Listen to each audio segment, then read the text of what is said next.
उस्ताद जी। हेलो। कहाँ हो जी? आ रहा हूँ जी। जल्दी आइए ना।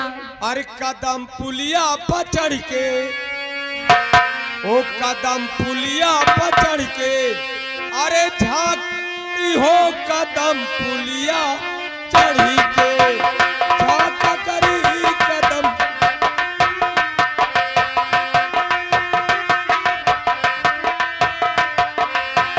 झांक करी हो कदम पुलिया पर चढ़ी के, झांक करी कदम।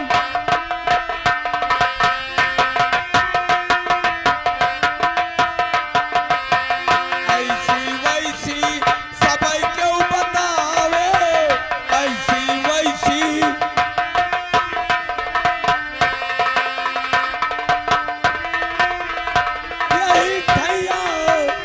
यही ठैया दिखावे न कोई कदम पुलिया पर झांक करी हो कदम पुलिया पर चढ़ी के, झांक करी कदम।